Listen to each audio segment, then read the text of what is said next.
Oh, I saturate my pipes all the time.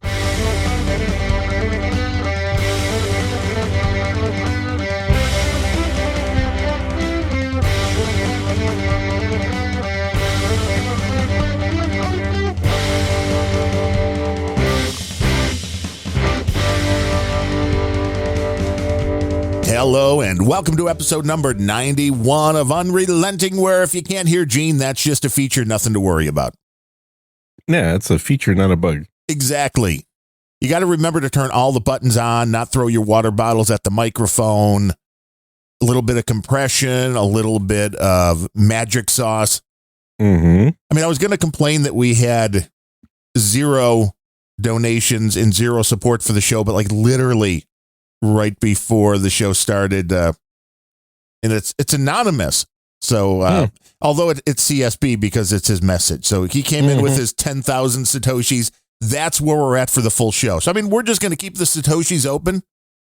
If people want to interact today, this is the only way we're going to generate some funds. Like, hey, if you got something to say. Yeah. Although I think we're going to set CSBs as maybe the minimum of that 10,000 Satoshis and up. If it's under, if it's under 10,000, then maybe we don't have to read it if it's under 10,000. That's right.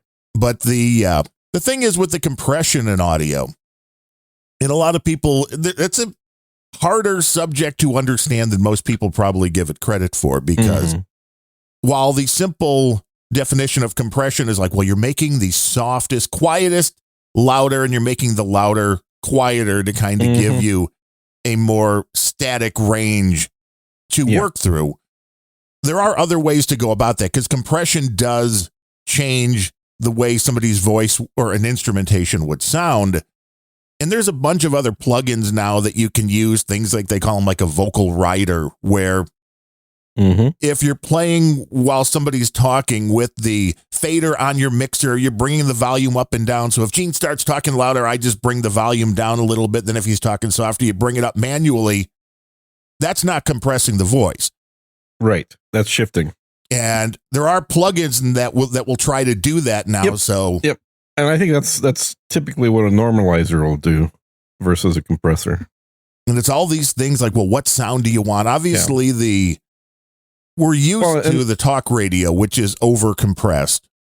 Yeah, but remember, they had a technical reason for doing that, because they have limited bandwidth. Right, they got to pump it out onto the AM band, where we have full, beautiful bandwidth. We have CD quality if we wanted to. But it's interesting because it's the same thing with photographs, where a lot of times now photos, people rather have a little bit of film grain to it. There's very expensive, which is insane.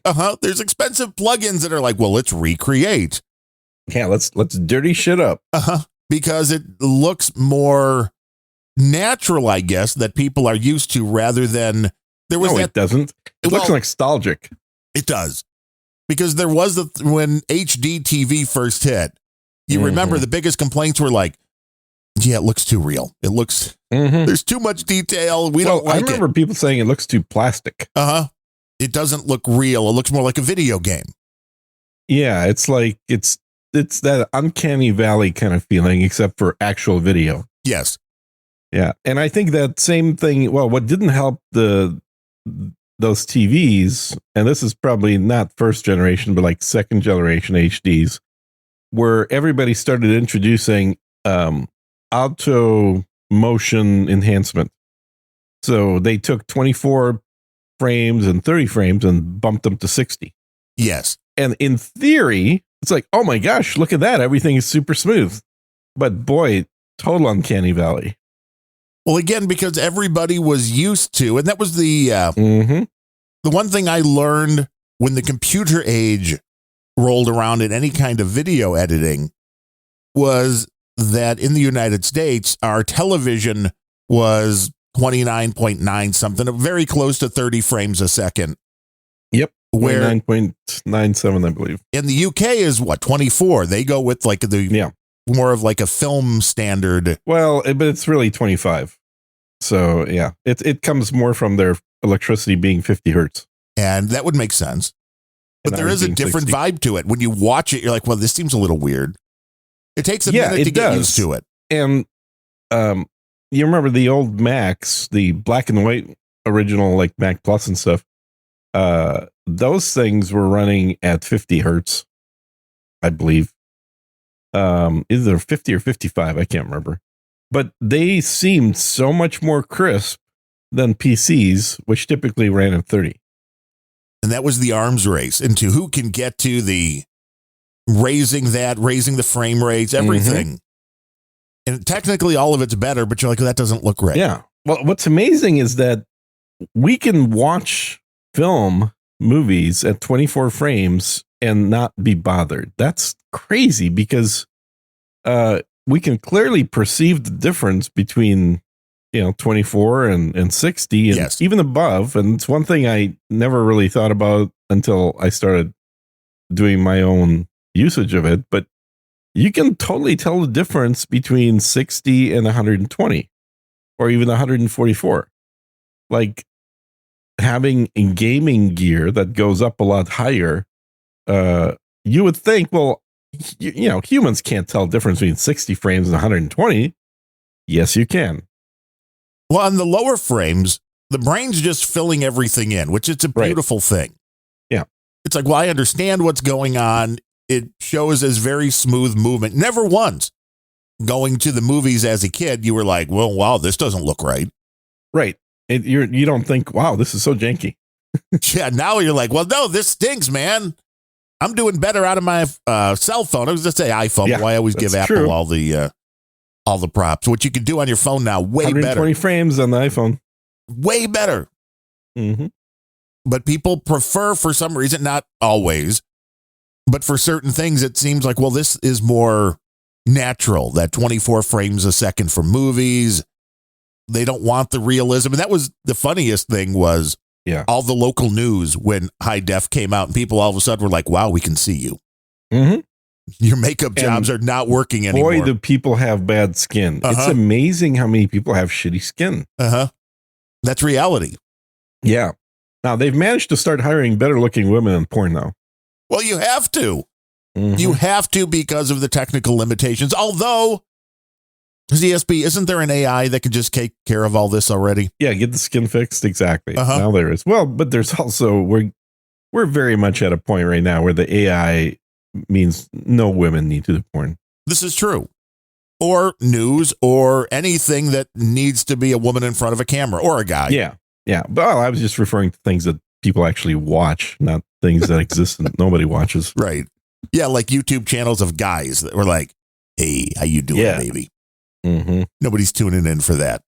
Especially with that sound. Yes. No, they don't like that way. I thought they like, it's kind of the, what's that guy? The black dude with the really low voice. The one I'm talking about, Barry White. The salty black balls guy? Well, no, that would be Isaac Hayes, although he was awesome. Well, who else has a low voice? Barry White. He has the... Oh, right. Barry White. Baby. Yes. Yeah, I mean, so Isaac Hayes was basically the fun Barry White. Until he became not fun because they made fun of his religion. Right. And then it all went to hell. And then he died. Oh, he died? Oh, I think so. I thought Isaac Hayes is passed. I mean, if not, he will be now. You forgot the power of unrelenting. We talked about him. You know what that means. The power of unrelenting is if we talk about them, they die. Yep. Sure seems to be that way. Hey, we sorry, Luke Perry. Yeah, we're not planning anything about that. Well, we got him too, and Matthew Perry. We got Luke Perry and Matthew Perry. Yeah, well, we got some comedians in the past too, didn't we? I remember who we talked about. We talked about a couple long after they were dead, but but there's some that we talked about, and then a week later they were dead. Hey, well, that's who says death isn't funny. Well, it is. It has to be. It's inevitable. It's the impending finish of our journey. I mean, technically, we'd be batting 1,000 if you wait long enough. Exactly. Sooner or later, everybody's going to die, including us, yes. And that'll be the funniest show when we're both dead. Not us. So. But everybody. She's like, I am eating a lemon a day. I'm eating garlic every day. I'm gonna live forever. Garlic lemon every day. That's right. You still doing the garlic thing? I am. Yeah. That way, Adam and Tina will be able to smell you coming down into hill country. Yeah, I'm just watching out for vampires. That's all. I'll tell you what, man. I think given what I've watched, and I'm watching like videos and stuff about the properties of garlic, it's a pretty amazing plant. Yes. Well, there's a lot of these natural things that people just over the years, because the drug companies pushed everything. Kill damn near everything. Yeah, you want this. It's going to be good. Uh-huh. It'll make you healthier. Although I guess, there's a lot of garlic used in Italy, and we know they had a hard time with this latest flu. At least that seemed to be originally. Although afterwards, I think the United States did way worse in the couple of years after that major first push. Well, I don't think they had a problem doing worse with the flu. I think the issue they had was that their airline industry kept importing people from Asia. So they're constantly resupplying a new supply of it. Could be. And they did have a lot of old people in Italy. That for some reason people live a lot longer. Probably they're happier in Italy than here. They bitch a lot. Well, that's good. You let it out. It's a cathartic experience. Did you see the Italian president or whatever her title is? That she ended up, I guess they weren't married, so she didn't get divorced, but she ended up dumping her boyfriend. No, was this big news? Is this something I should? Yeah. Apparently, there was a video of him asking some other politician to have a threesome because they do that a lot. Do they? Wow. I mean, that sounds like politics. According to him. Right. And she didn't like that, so she ended up, and they've been together for like a decade, and she ended up dumping him. I mean, usually that could end a relationship if you're not into the. I mean, they're Italians. Of course, they do threesomes. Come on. I mean, if you'd like to confirm or deny that, if you're Italian listening, make sure you send us a boostergram. From Italy. Well, it has to be from Italy. Yeah. Italian Satoshis, we will know. American Italians don't count. No, I mean, that's because you're American by then. Mm-hmm. But this is the thing now with of all sexualities, American is. With social media, though, everything is now out in the open. Yeah. Well, it just goes to show that this generation of European female leaders all like to have fun. They all like to get down. What was it? Was it the Finnish or the Swedish or one of the Norwegian? What was the prime minister or whatever she was, who was like dancing up a storm? And right, I know who you're talking about. I don't remember where from. Yeah. There have been quite a few stories like this. Yeah. And the other thing that seems to be pervasive lately are female teachers sleeping with male students who are like 14 or 15. Well, that's been around for a long time. I remember, hoping for that when I was a student. I know. You're like, wait a minute, this is not. Yeah, I mean, that's the equivalent of pen pals forum when you're a kid. When you're a male kid, at least. You're like, no, that's good. I want that. I don't know about the female kids probably. Well, you know what? I think it's the same shit. It's like, it's worse when a male teacher does it with a young female societally. But it's, I think for the girls and the boys, the students in that scenario, they're the ones trying to get it on. I don't think it's the teachers forcing themselves on the kids. Because when you actually read beyond the headline and they start describing what happened, it always ends up being a teacher that essentially didn't push back when they should have pushed back and said this is inappropriate. When you're going from getting the apple from the student to getting a kiss from the student to getting between the sheets with the student. Hey, it's a small line right there. It's a direct line. Hey, how about this? Don't avoid the apples overall is what you're saying. Don't even start there. Yeah, absolutely. A kid that gives you a gift, you say, no, take this back. No, thank you. Be an asshole. I mean, that's what every other teacher does. Yes. Yeah. Don't play into the impressionable youths. The youths. No, because they will be attracted to somebody that gives them attention that has power. Everybody's attracted to power in that sense.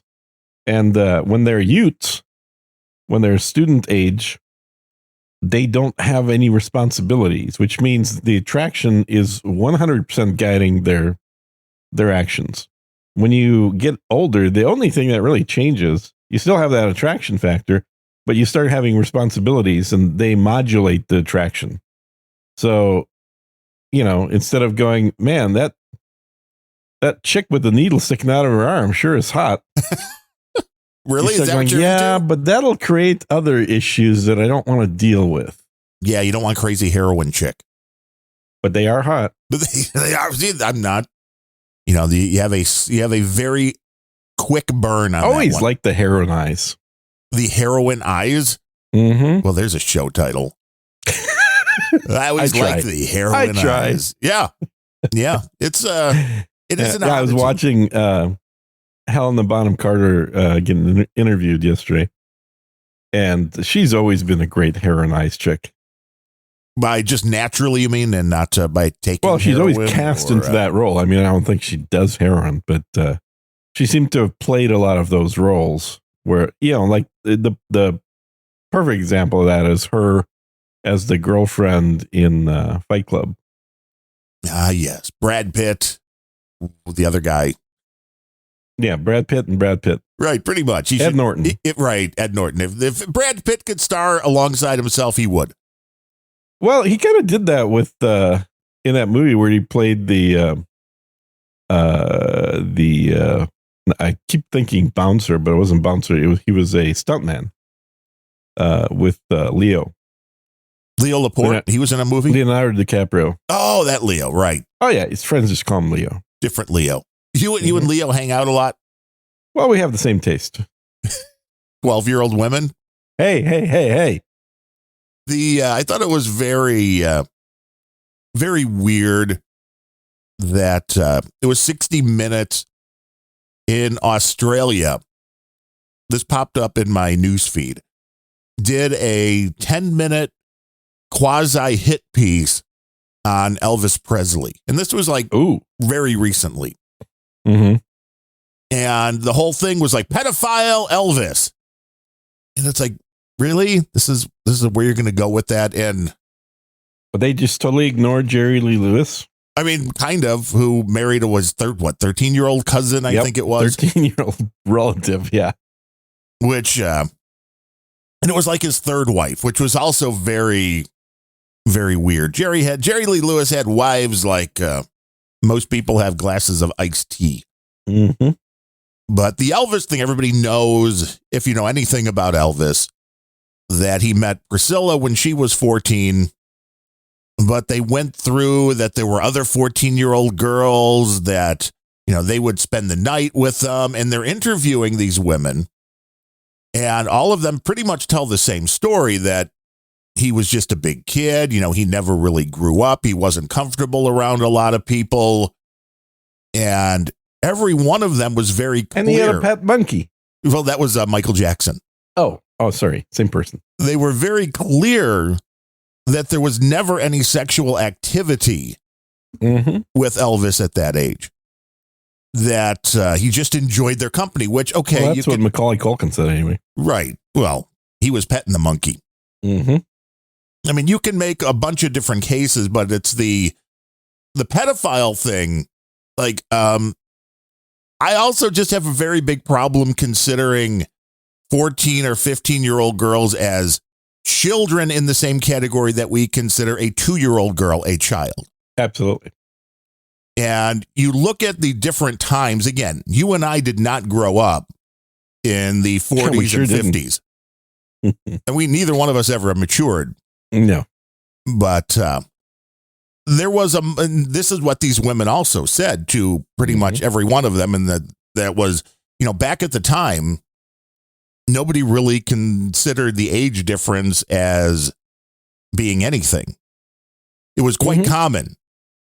And the fact that you can go back and do a hit piece now based upon and it's not even morality. I was going to say the morality of today, but is there any morality today? No. But based upon it's the standards to some extent, because that they definitely seem to be correlating, but it's the idea that you can judge anybody in all of history by modern standards. Right. And it's just stupidity. Yes, because you are not taking into account the world at that point. Yeah, it's infantile behavior is what it is. It's literally people that are too stupid to know better. And the fact that they had, allegedly, I'm guessing they did their homework, and these women actually did know Elvis and had the relationships with him. Mm-hmm. Assuming that's the case, the fact that every one of them said that, well, there was nothing sexual, the fact that you're still pushing like he had a proclivity for young girls. Mm-hmm. Yeah. Well, again, but America's always been a leaning towards Puritanism, and I think. But isn't that what the left wants to blow up right now? Yeah, they do. So there are some things that the left, in theory, is doing better. Right, because I would think the leftist media would be like, hell yeah, Elvis like 14-year-olds. Yeah. Well, here's the thing. The irony of it, right? If Elvis liked 14-year-old girls in order to convince them to become 14-year-old boys, right, that would be perfectly fine.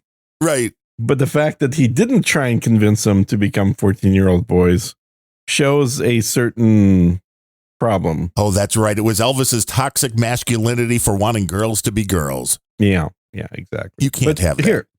Here's the thing you can't argue with, because it's just it's a natural fact. There's nothing magic about number 18 in terms of years old. Of course not. And in many countries in Europe and outside of Europe, the age of consent is not 18.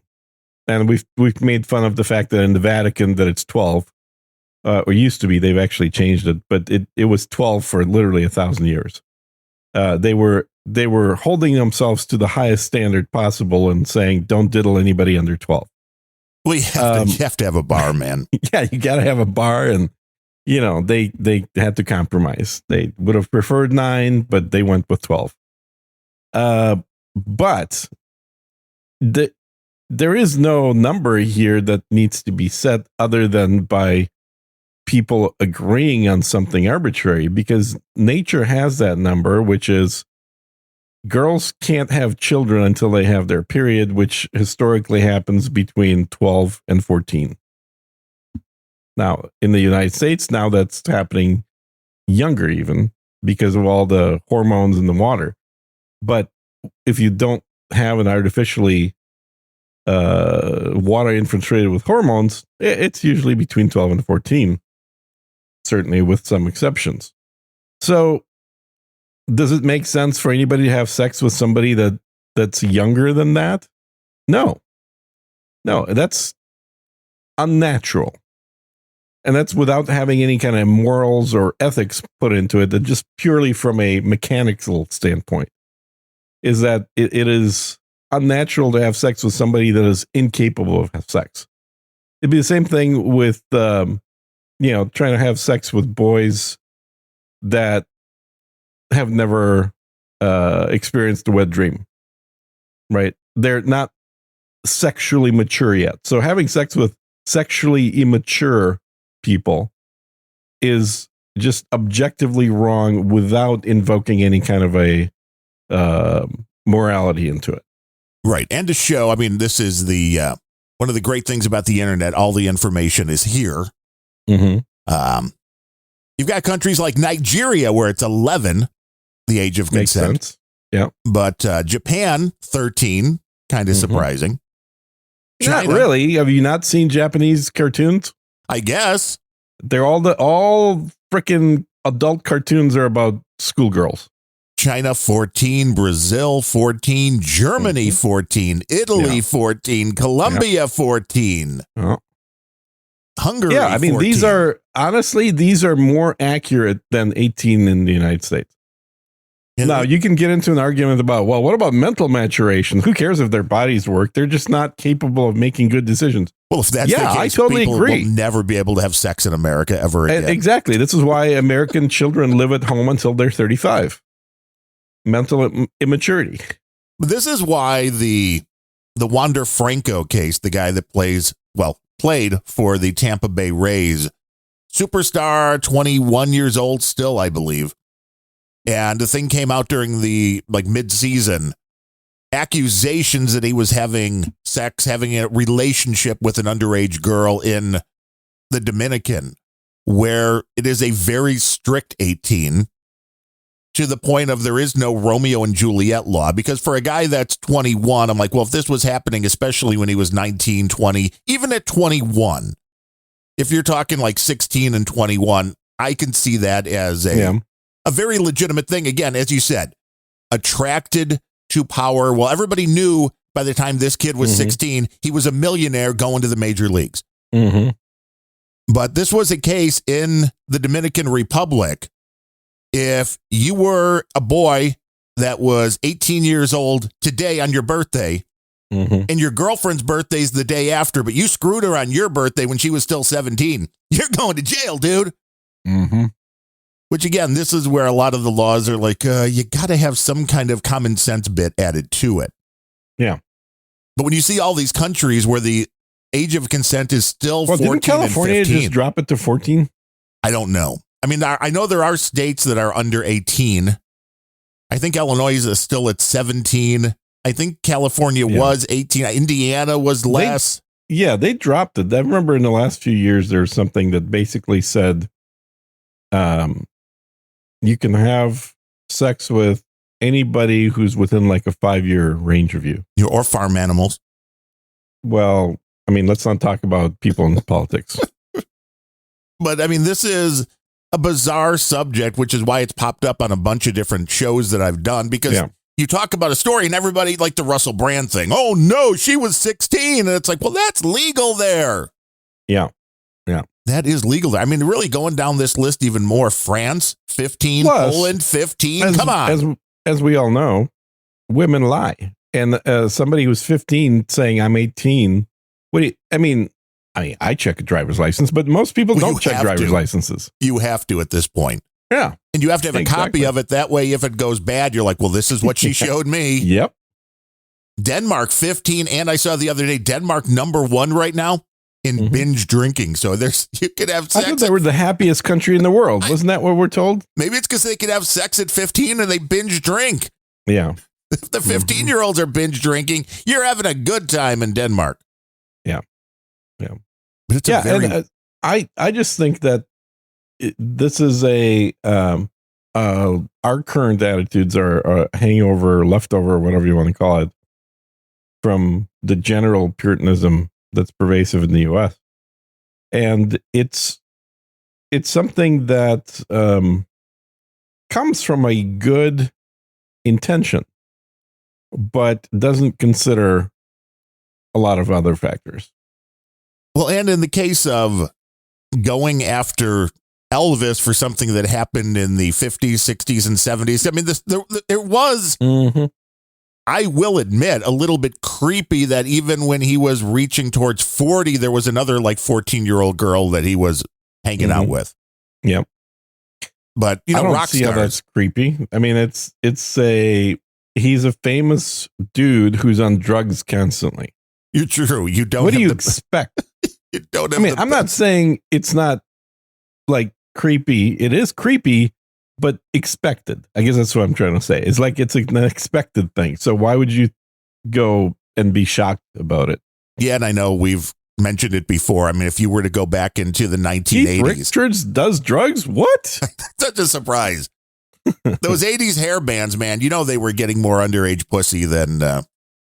They didn't care what the age was. No, right now in South Korea, it's 20, the age of consent. No, there you go. Yeah, yeah. We probably have politicians pushing for that here. Vatican City is up to 18. Yeah, they changed it, but it used to be 12. Bahrain, the highest at 21. I don't know why they even have an age of consent, because you can't have sex until you're married there. Well, see, that makes more sense. I guess, and okay, wait a minute. It's 21. So what about all those, arranged marriages at 16? Well, you're married and you can't have sex? Yeah, you have to wait. You have to wait 5 years. Oh my God. Can you imagine if everyone had to wait 5 years to have sex after marriage? Man, your wife better be able to cook. I don't think there'd be any marriages longer than 6 years. And those Australians, their age of consent still at 16, which is where the American starts. There may be, again, I don't know, different parts of Australia, but for going after Elvis for liking those younger girls, I don't know. That seems you still got something going on over there, Australia. What's going on, Dale? He'll let us know. I think Australian girls are they grow up quick. Well, yeah, by 16 they can kill you in 14 different ways. You're thinking of the snakes, and the spiders. They're out in the bush. They're just you don't want to mess with Australian girls. It's like country girls in the United States. You don't want to mess with a young girl like that grew up in the desert somewhere. Not in the big city, not like Austin where everybody's soft where you are. Yeah, softies here. Somewhere they can pull out a rifle and blow your nads off at 50 yards. That's you do not want to mess with those girls. Well, and a girl in uniform looks hot. Well, this is true. So you're willing to take that chance. Gene sees a hot policewoman and he's like, "Can you tase me, baby?" Yeah. Yeah. No, I remember I dated a chick that worked for the FDA. And I was like, wait, this is where you use the uniform? What is the FDA uniform? How hot can that possibly be? Oh, it's like cop uniform. For the FDA, they're just like inspecting food. Why are they? Exactly. They carry around a billy club and some handcuffs. That was just after work, though. I'm guessing after work. No, they have effectively a police force. They're they can shut down a grocery store if they want to. Wow, that's a lot of power, man. That's an amazing amount of power. I'm like, bring it on. Gene's like, turning me on. That's right, baby. Can you close down my grocery store so I can go in and shop unencumbered? So if you work for the FDA, I mean, Gene is looking for you. Well, it was at the time I was a young, clean-shaven lad, a HIPAA auditor. So it was great. Like we could threaten anybody. Wouldn't that pretty much just be for things that were online? I mean, what would... No, HIPAA, medical. Oh, right. But wouldn't that be... I guess you're right. You wouldn't be... Dude, this is how I got awesome medical service for like 20 years. Threatening people? Is by first time you talk to the doctor or whoever, in the medical office. And then the question was like, oh, well, what do you do for work? Oh, I'm a HIPAA auditor. Boy, do they stiffen up. They just start acting like they just graduated medical school. What drugs would you like, Mr. Nevtuliev? Pretty much. What services may we provide for you? It's. Would you like to take a nurse home for the weekend? Okay, that's now you're getting into more of my fantasies than reality, but hey, you could. Well, this is why you need to write that book. You could just the Peterman Files. That's true. I do need to do that. Yeah, the it's very subtle too. It's funny because that would be literally the last of what I would say is like, oh, I'm a HIPAA auditor, but that would have lasting effects on the way that the doctor would interact with me. Assuming they never checked your credentials, although you had them. Is this no, something I have them. You can look them up. I was a HIPAA auditor. I'm certified and everything. You want to keep my information very secure. Yeah. Let's just go ahead and take a look at how you store and handle information, shall we?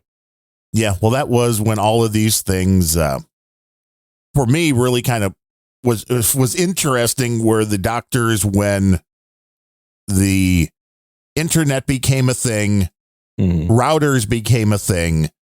Because I remember the one day just sitting outside of a previous eye doctor that I had's office and being able to access their computer systems. Because, they didn't realize this whole Wi-Fi thing might go out of the building. Mm-hmm. And you realize what kind of work has to be done for this kind of stuff to be kept secure. And I always cringe because it still happens. These nurses in the doctor's offices come in with a laptop. It's like, you could just wire up every room. That way, nobody with the device in or near the building can access your network. Now, I'm hoping you have strong protection on the Wi-Fi, but we know Wi-Fi protection, up until recently anyway, has not been all that good. Yeah, and I think right now there's hardware devices available that can pretty much get you into any Wi-Fi. It's the beauty of it. Mm-hmm. Yeah, it's an annoyance is what it is. I recently had to change my Wi-Fi password for the first time in like a decade. Why? Because I just to potentially plug up a potential hole that may have existed. Because I was recording Just Two Good Old Boys. The show you do with Dude Named Ben. That show, exactly. And literally like an hour and 10 minutes into the show, I kept talking as usual, but he's typing at me like, I can't hear you. The connection went down. And I checked my internet in general, and it wasn't working. There was no internet. So that would make sense. No internet means no show. That was annoying, and it took me a whole day to get that isolated, and it really turned out to be some kind of issue between my wireless router and my actual internet. It's not a modem, but let's just call it a modem. Straight government tap. It was like at best my speed was running at like 30 megs, and I'm supposed to have a gig. Well, right now we have a round trip latency of between 40 and 50 milliseconds, which is pretty good. Yeah, it's not horrible. Not horrible, no. I mean, I've had way worse on. Usually that's going into California or Seattle or parts unknown. We got to have a nice fat pipe between here in Chi-Town and Austin. So I was thinking of upgrading my pipe too, because Google just keeps sending me junk mail like every week about, hey, you should get on Google Internet. And I really kind of, I don't want to, because I don't want them spying and everything. Well, then you just run a VPN and everything, although that slows things a little bit, but not much I gotta anymore. say, their pricing is pretty damn good. They've got right now, so I'm on a gig right now through AT&T, and the gig on Google is about the same price, but Google's got 2 gigs for like $105. Is this asynchronous? This is a fiber synchronous. So gig up, gig down, or 2 gigs up, 2 gigs down. Nice. And then they've got 5 gigs for $145. And you're like, what do you need that pipe for? I'm like, I need that. This will make my video gaming way better. Yeah, and I don't need it for the speed. I need it for the ping. And that's the interesting thing. I know there's something that Xfinity is doing. I'm guessing maybe other cable networks as well. Mm-hmm. That they are kind of shifting their focus. And it may be Xfinity doing this to be first in the market, because as you're talking about the speed race, a lot of people have 1, 2, multiple gigs down if you want to pay for it. Yeah. And Xfinity, from what I was reading, was like, well, that's great, but if you have the biggest pipe but high latency, then you're not getting the best if you're a video gamer or doing video conferencing and all of that. So they were kind of focusing on the latency aspect of it. I don't know how or what they can do, but there are low latency tests going on with certain people, and it'll be interesting to see if they can increase that. Because it's funny, you notice that every now and then on No Agenda, they were just talking about Zelensky zooming in to wherever he was talking to the UN, I think it was. Mm-hmm. And they're like, there was almost no latency. Yeah. It's like, this is something you have to watch out for. He's not in Ukraine, that's why. Right, he's in the next room in a screen studio. Exactly.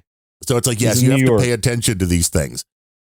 Yeah, and latency is a combination of a whole bunch of things. Some of them are delays due to equipment processing the packets. Some of them are due to length of wire, or converting between fiber and back to copper and back to fiber and all these things. But there's certainly an element of latency that you get from the speed of the connection itself, and also from the congestion of the connection.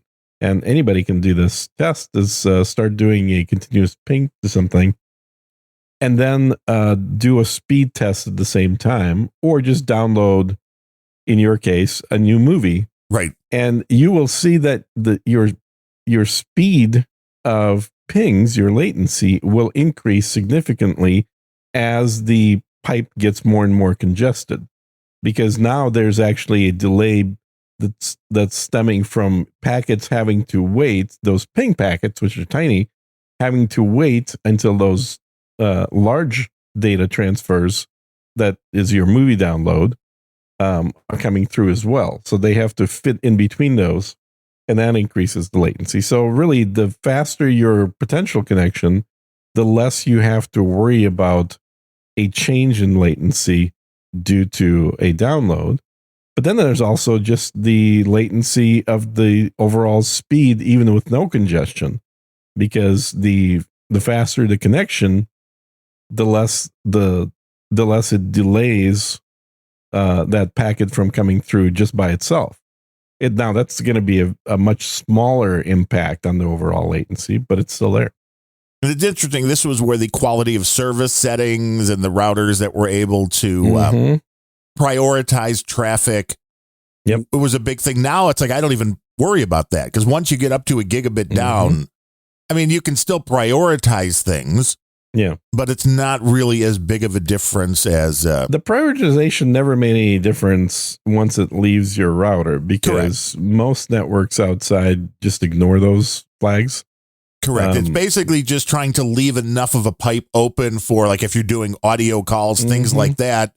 Like, hey, I always want to leave at least a couple of megabits. So that way, if I get a call, that'll come through rather than saturating that pipe. But it's been a long time since I've been able to saturate the pipe downloading things. Oh, I saturate my pipes all the time. Well, there's a show opener, all right. That's what my heart doctor says anyway. Yeah, you got to keep those clean, man. You got to saturate those pipes. Yeah, so I had my physical, and my doc's like, hey, you need to go to your cardiologist here. You haven't been in a while. I'm like, yeah, but every time I go, I have to do a stress test. I hate that shit. You're like, every time I go, they tell me that I'm going to die in 6 months. They try and kill me is what happens. It's not even going to tell me I'm going to die. I know I'm going to die. Every time I go, they try and make it happen sooner in their office. They want to give you the old, they want you up on a treadmill running. Mm-hmm. Like, how long can you go? Just go a little bit faster. Uh-huh. Yeah, we just got these wires attached to you. Don't worry about it. Yeah, you seem like you're sweating a little bit. You okay? We're going to speed this up another few miles an hour. We're going to tilt the angle a little more here. Right. Yeah, get ready for that. You're going to be perfectly fine. Nothing to worry about. Yeah, just 5 more minutes. Right. Very few people fly off of this thing. Uh-huh. That beard could get caught, man. That would be bad. It could. That would be horrible. That's right. It's like getting beard caught in an escalator. Yeah, I mean, when it's dragging on the floor, it's definitely a potential. You got to keep a sharp knife with you just in case. Yeah, or something. They're like, go to the cardiologist. You're like, well, no, he's only going to give me bad news. Mm-hmm. Otherwise, everything looking good? You didn't have any red flags? Lose weight. That's the doctor's, that is the doctor's way. Uh-huh. Yeah. It's like, well, I would if only the fucking insurance would cover the drug that makes me lose weight. Oh, so you want one of these evil drugs that they just inject you with? They're good for you. You want the little Ozempic or the So I did Ozempic for 2 months and I lost like 15 pounds. And what happened after you stopped it? The insurance didn't pay for it. Oh, those bastards. $1,200 a month. We may have talked about that at the time because the only other probably did because I bitch about that. Which makes sense. But it's a weird drug, right? I mean, Tony Stewart, the NASCAR racing now drag racing legend, talked about using it. And he's like, they injected me with this shit. And like 24, 48 hours later, whatever it was, he's like, man, I've got a headache. And then I realized I haven't eaten in like 48 hours and I still wasn't hungry. Yeah. It's like, that's a weird I mean, I get it. It's really not it's totally natural. I mean, that's the thing. It's not really a drug. It's what it is it's just like insulin, which is to say it's a man-made version of chemicals that your body produces naturally. This is where it started, right? As a diabetic drug. Yeah. And so it's been in trials for many years. It was approved for use with for diabetics because it does. And what makes it good is it actually has two different. God, I'm forgetting the name of these things, but they're not drugs. They're something else. And insulin is one of those something else's anyway. So if somebody wants to look up like what is insulin, what type of chemical it is or whatever, it'll probably say. But anyway, it puts into a larger quantity two things into your body, one of which controls the speed with which your stomach releases carbohydrates into your blood. It is a hormone. It's not a hormone. It's a different word. I don't know. The Cleveland Clinic says insulin is an essential hormone. Well, yes, but there's another word for it that I'm thinking of. That's a whole category of things, including hormones.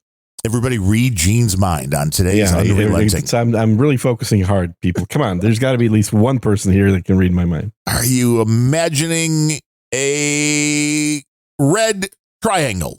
Yes. Damn, and it's that easy.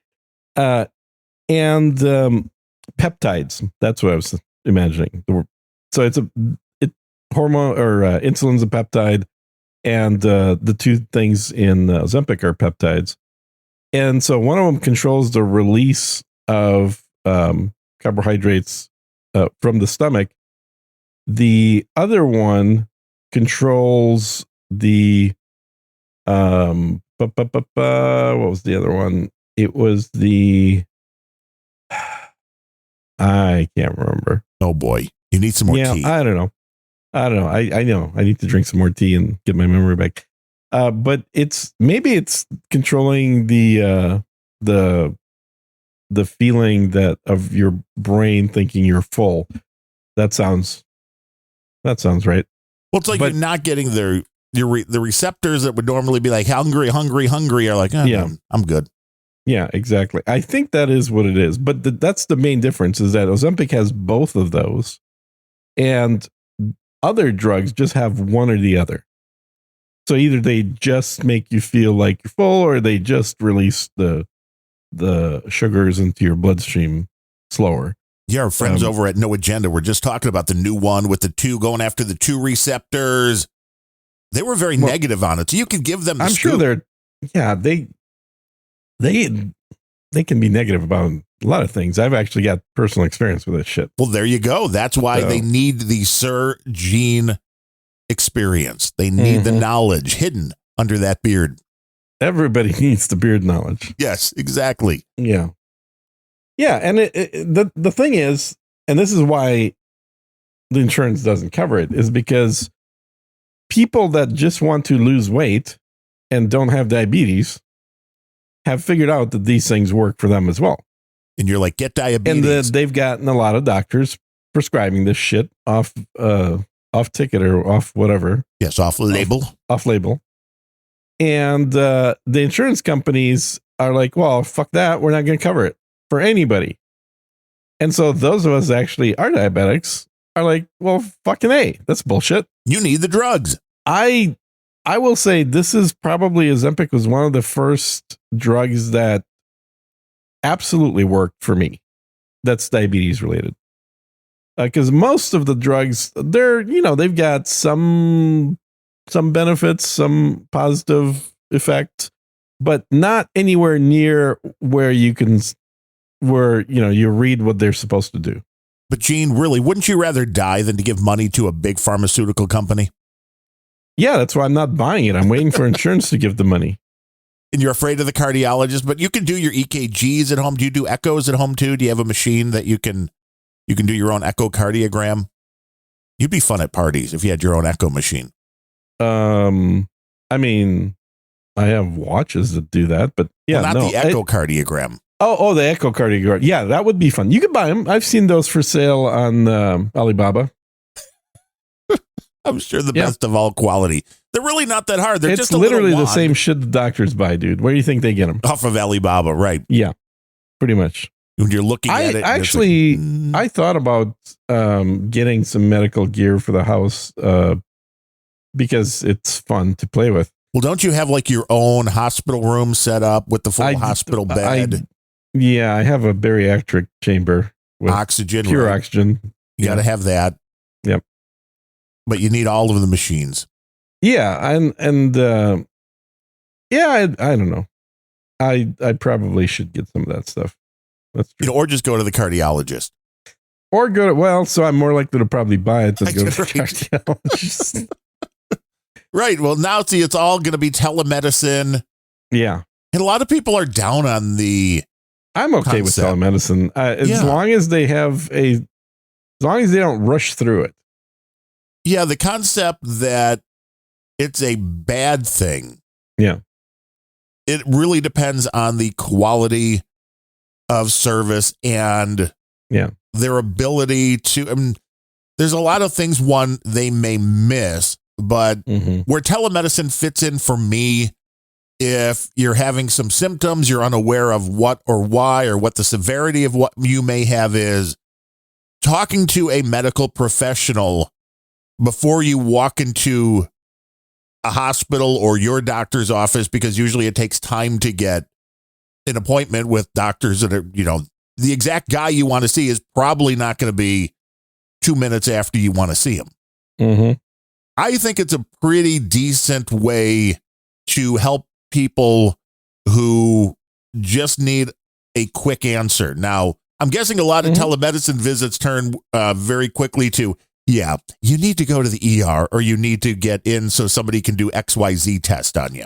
Yeah, I think some of them do. Now, where your telemedicine, what you want is telemedicine where your blood pressure machine, your echo machine, your EKG machine, everything's hooked up to your computer and they can just do all the tests while you sit there and talk to them. I'd prefer that I do the tests before I talk to them. Well, then you'd have the results, which makes sense. Yeah, because that's I would rather have the intelligent questions than to just do nothing. Mr. Neftuliev, grab your testicles, turn your head and cough, please. Exactly. Now that's preferable to, just bend over and you might feel something cold. You might not. Who knows? You might not. It's really a guessing game at that point. Yeah, it's the. Now, a lot of my friends have gone to concierge medicine. I'm not ready to pull that financial trigger, but it sure feels like more and more people are doing it. Well, it's because the medical system, ever since the great Barack Obama said, you'll be able to keep your doctor. Yeah. The whole system has kind of went to crap. So it's been going to crap for a long time. I don't want to deny Obama any credit. I think it accelerated around that point, though. Yeah.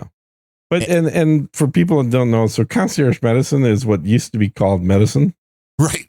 It is literally where the doctor comes to your house. Your appointments happen on your time and on your location rather than on theirs. And the way the concierge medicine works is they don't take insurance. So you pay for everything completely 100%, but you get the medical experience that your grandparents had, which is to say a good one. Yes, you're in more control. The doctors feel less like they're getting screwed. And as much as people want to hate big pharma, there's a lot of good doctors out there who are having their hands tied by needless regulations. Oh, yeah. I was talking to my doctor about this just recently, and he was bitching about how one of the insurance companies, can't remember which one, like they haven't raised his rates in 3 years, how much they're paying him for procedures. But meanwhile, they've raised the premiums by 20% a year, every year for those 3 years. Well, yeah, bookkeeping costs way more now that everything's Oh, digital. yeah. That's because that's supposed to be all it is, right? They're just offsetting the costs of doing the administrative work, but the insurance company is making more than the doctor on the appointments. I do have a computer-related digital question. I had all of the no agenda artwork that I've created over the years in a folder, and it was on the same drive that all of the podcasts get saved to. So it was getting like, well, I need to move some things around. And I remember moving that art folder somewhere. I can't find it. Okay. And I went in to, because I'm like, well, let's see, the Windows Explorer replacement that I use 100% of the time, Directory Opus, it has a logging feature where it shows moved, deleted, all that kind of stuff. No record. It's literally like the shit disappeared. And I did the usual search first for the folder name. And that showed nothing across every drive that was attached to my computer. And then I'm like, well, okay, maybe something got borked. So I did a search for Photoshop documents. Nothing. It's like it all has disappeared. And you don't have a backup on your NAS? I do not back that up. And it's not a big deal. Right. It's not a big deal. It's not like I go back to the artwork I created 5 years ago. It was just, it was an archive and it was sitting there. But it's just really weird because I was like, I know I moved it to gather space. So it's not like it just disappeared out of the blue. And I'm like, what happened? It's like, I am 99.999% sure I moved it somewhere. But there is no record of the move, and it just seemingly has disappeared. Yeah, that sucks. I think I've had similar things happen, and I just eventually give up and go, well, that sucks. Yes, it's gone. Move on. Nobody knows why. Maybe instead of copy, I hit delete forever. And I have very mixed feelings about this, but honestly, this is why I use Dropbox more and more. Well, because it's always there. Yeah, and somebody else is in charge of making sure the shit keeps working, and instead of me forgetting to replace a drive in a NAS. That makes sense. But again, I know I moved it. So unless I moved it what probably happened is you thought you did move, you actually did delete. Possible. Or I put it on a drive. The dialog box looks the same. Yeah, well, everything's kind of the same. Are you sure? Yeah, I want to move that shit. Yes. In the trash. So have you checked the trash? Yes, I did. Okay. And see, that's the other thing. Directory Opus shows you everything that's been deleted, and it's like not there. It's just not in the log. Yeah. It's kind of like an alien came down and just made everything go poof. But just more likely that a blind man clicked the wrong button. Also very true. Something went poorly at that point. And, there you go, kids. There's your bingo card for Gene making fun of Darren's blindness. At least it wasn't something I would ever need again when it comes down to it. But we should read this anonymous boostergram for 10,000 Satoshis that we know came from CSB. I wonder who it's from. Yeah. Well, let's find out. Dear comrades, please tell your audience to visit www.csb.lol for my cartoons. Yo, CSB. Well, see, this is nice. Normally, when he came in with the 14,000 Satoshis, it would be like for my cartoons with baboons, hey, Russian evil guy, and Irish dude. So as he shortens the message, he shortens the amount of Satoshis that come with it. Yeah. Well, I just like the fact that he donates money to other shows. Yes. And mentions us. I love that on Curry and the Keeper. And then I called it fake news when they said, Tina, I'm very nice that she was excited that you were having an impending visit. And I'm like, well, nobody's excited, Sir Gene. It's coming out. Nobody. No, they're just like, nope. They're battening down the hatches. They're kind of thinking about how they can make it look like nobody's living in the house anymore. Wrong address, Gene. Wrong address. Exactly. Although, I mean, if you're going to roll excited, the impending visit is in 2026. Wow, they don't want to see you until 2026? They have a full schedule, ever since they got on the whole religion train. They're pretty busy. You're 3 years out, huh? Well, that's plenty of time for you to pick up a nice case of wine. That's true. Yeah. Although I could do that on the way to their house. Literally, it's wine country. I mean, were you going to show up? It depends. Do you show up with one bottle or a Magnum? That may depend on moving up that date. How many people? How many people do you think live there that you're going to bring a Magnum? It depends how big the party's going to be, Gene. Yeah. It depends how much you're showing that you really appreciate your hosts. Yes. I mean, I think everybody should at least bring a Magnum, right? Is that how that works in Chicagoland? Yeah, but it's a different kind of Magnum. Hey, yo. Oh, Bears. There was Nut Bears. There was a video somebody posted on No Agenda Social, and it was just sad. It was body cam, and it was a combination of body cam from two cops and a street view from a security camera. They got a call. Somebody got a gun. I know, big surprise, Chicago. Somebody got a gun, and it's a dude cop and a female cop, and they get out, and the dude cop to this female suspect who is walking away back to them like, "Hey, stop! Show me your hands." And the person turns around with a gun and starts shooting. Like, welcome to Chicago. This is what you get. Yeah. Now that's not a surprise. Both cops run to take cover, which is what you usually would do if somebody's shooting at you. Yeah. But the female officer does not know what she's doing.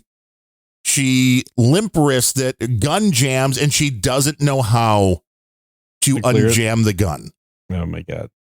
And this was the worst part of the whole thing. And the guy that was doing the video pointed out, it's like at one point the gun's pointing at her partner, the other it's pointing at her hand. She's trying to she can't figure out how to unjam the pistol. And this I guess was an ex-cop, or at least he went through the training.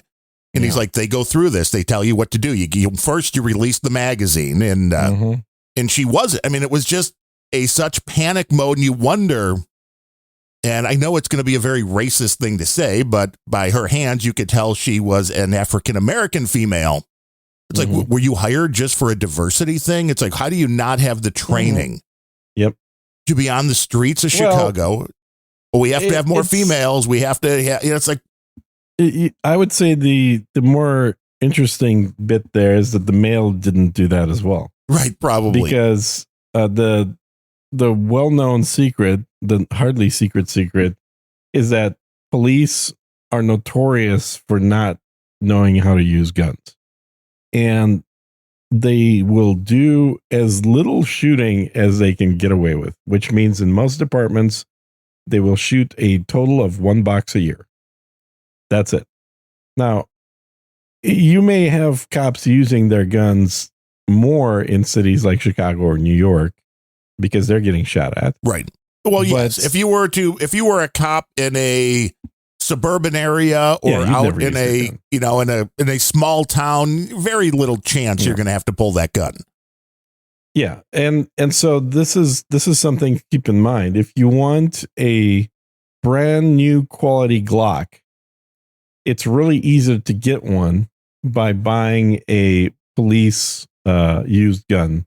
You've barely fired. They're literally often they've been fired for a couple of boxes, a couple hundred rounds, and they have more wear on the slide because every night when the cop gets home, he takes the gun out of the holster, puts it on the bedstand, then in the morning takes it off there, puts it into the holster. They have more wear on the outside of the slide than they do inside the barrel. Sad. But it's true. And you can typically get one of those cop Glocks for about $400 or less. And the new value of that gun is about $650. So for most used guns that don't come from a cop, you will have had thousands of rounds shot through it if it makes it to the used market.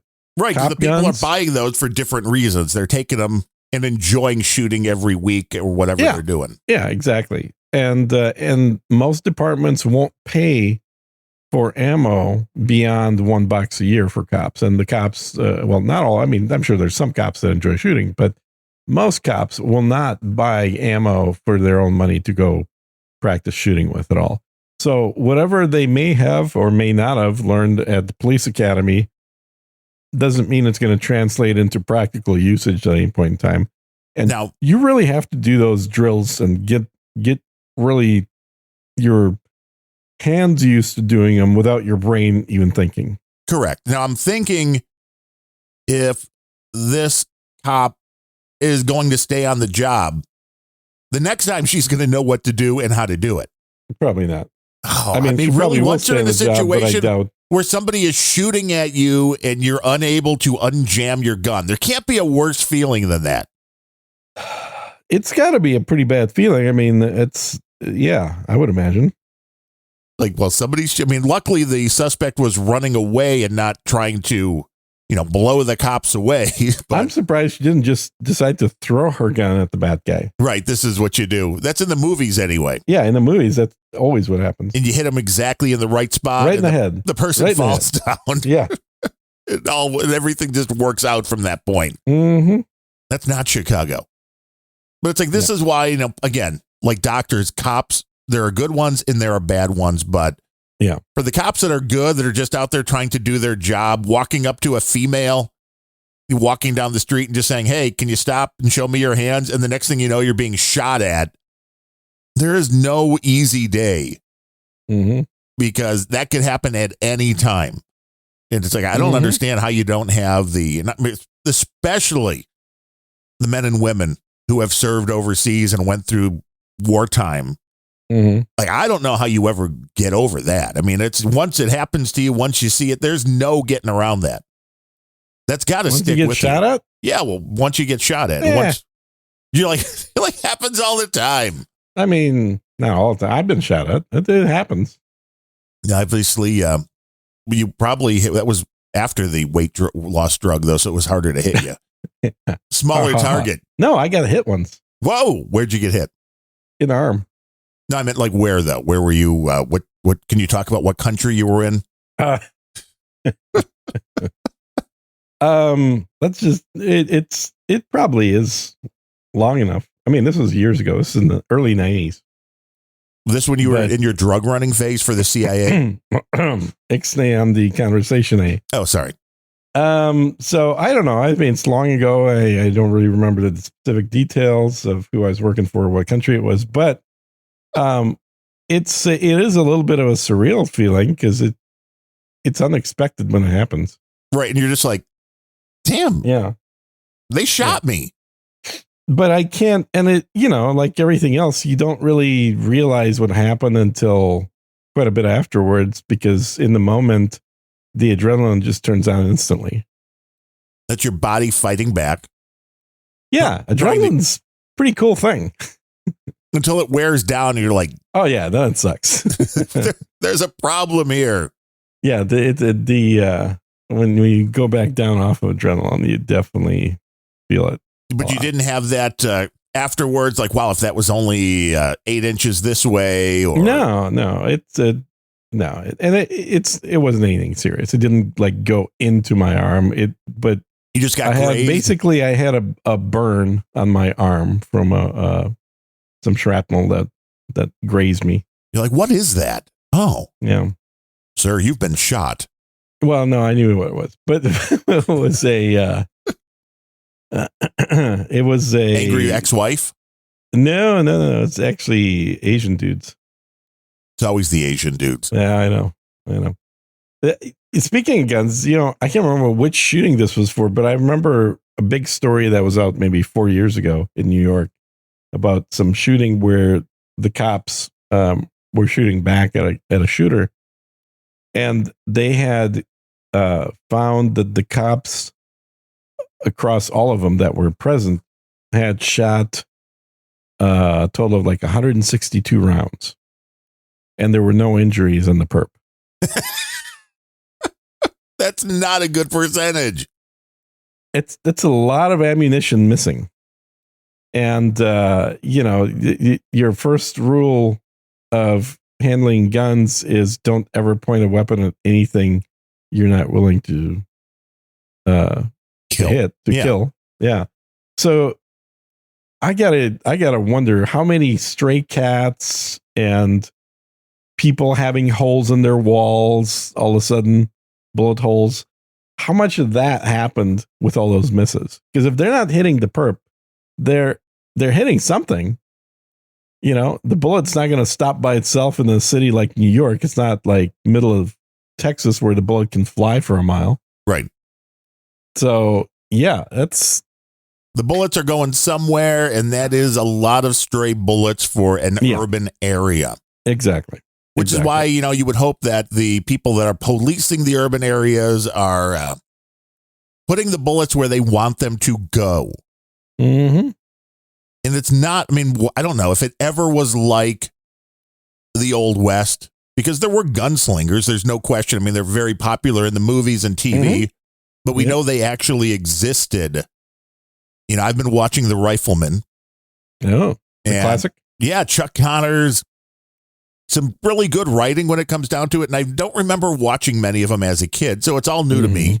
Mm-hmm. But, he's the guy, Lucas McCain, the man with the rifle that can, at however many yards, put 5 slugs right where he wants them. Right. Well, obviously, we need more police like that. We need more. When they talk about gun control, it's like that's the kind of gun control we need. People to be able to. Yeah, except we don't need police. We need more citizens armed. Well, of course we do. Of course we do. It just makes sense because there's only so many police. Gun. What was that? I'm sorry. I said that. I know. I picked up a new gun yesterday. Oh, did you pay for it or did you? I did. I paid for it. Is it a pretty gun? Is it a functional gun? It is a pretty gun. Yes. Solid steel cast. What? This is how I'm gonna be made fun of. I know because I've already been. Was it a Kimber? So I bought. It's not a Kimber.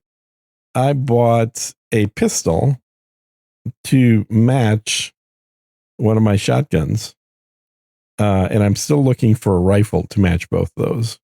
But it is an all white pistol. I don't understand. It's the color white.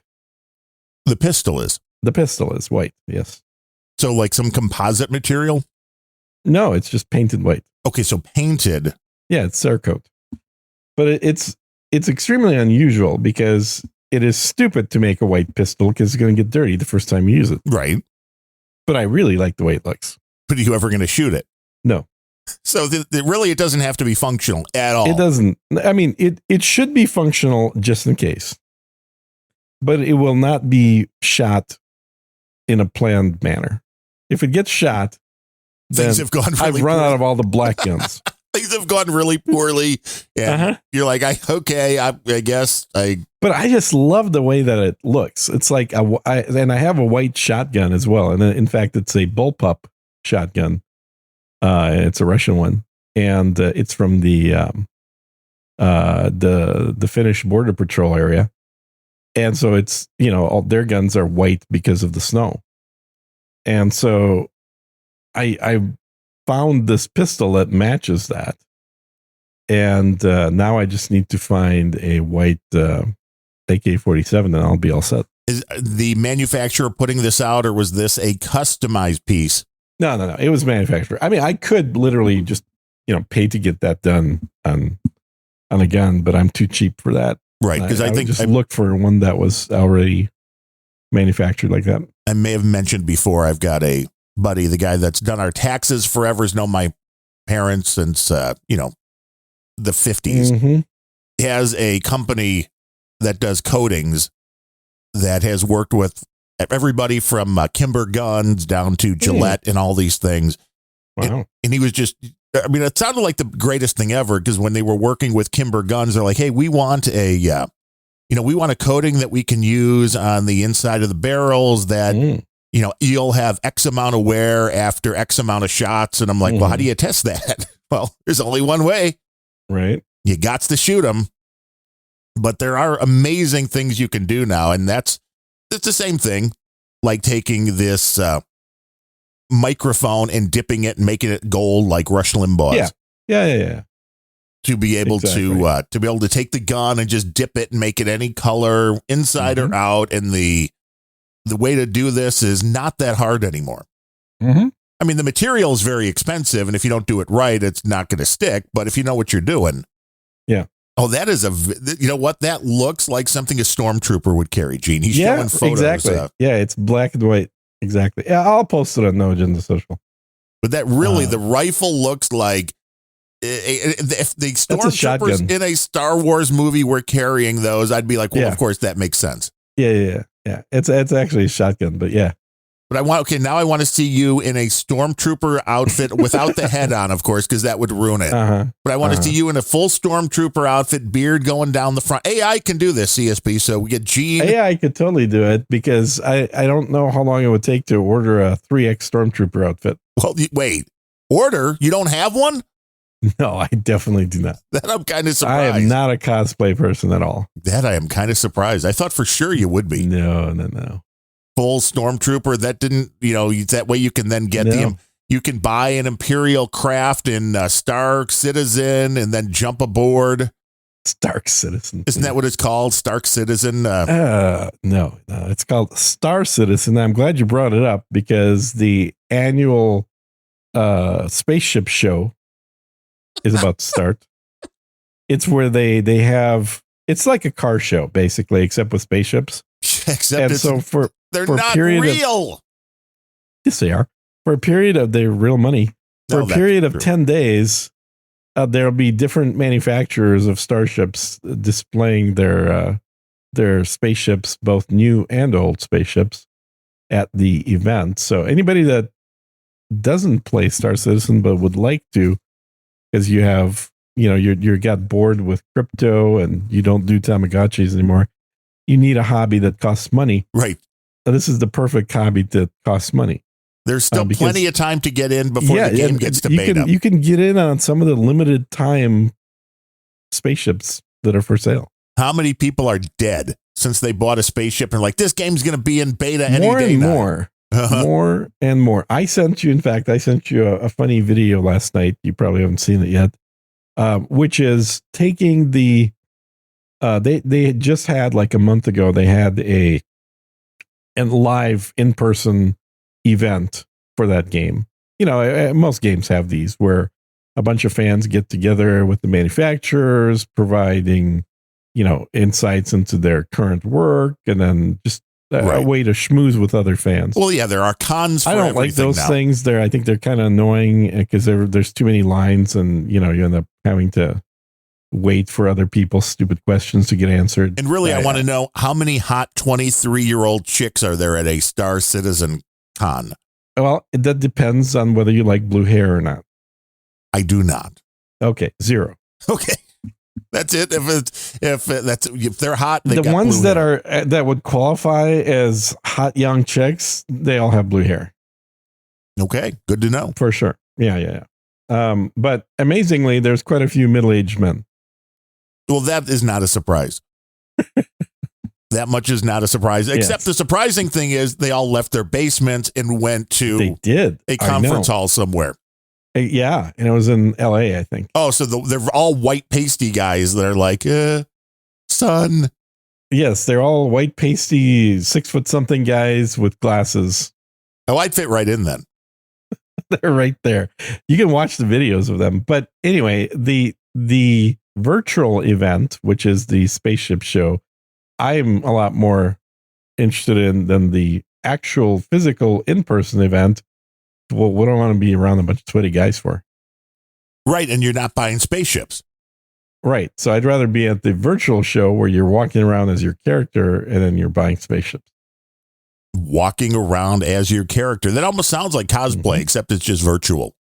Well, I mean, it's not really cosplay because you're not pretending to be something or dressed as somebody. You're just in the video game. You're that makes sense. Avatar. Yes. Yeah. You're living in that new world we like to call the interwebs. Yes. For the people that don't understand things. Correct. And so there is a discount code on spaceships that you can use that is available on all of the episodes, show notes of Just the Good Old Boys, Sir Gene Speaks. And I think I sent it to you at one point, but I don't think you have it listed in every single episode.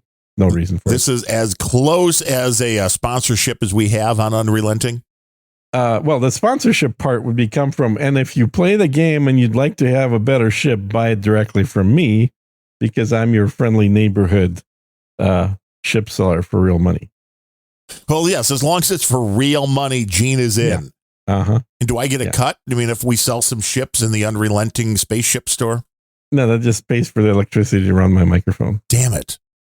Uh-huh. I know we have Well, some it's links. funny you asked that, given how much money you've stolen from me over the years. Hey, I don't know how many episodes, but it's the last one. It's there. So it's been there for a while. Buy Gene Spaceships, which is star-hanger.com/shop/origin-used-vehicles. That's it's the shortest domain we could possibly come up with. I guess very much so. Yeah. And then there's also a link for Gene's ponchos and joining Gene's video game /cult, which I think was also /cult. Yes, that's the way it's been in the listing for Unrelenting for years now. It appears perfect.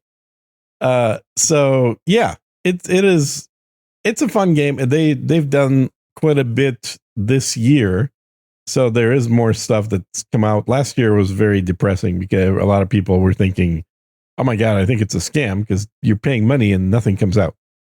This year seems to be better than that.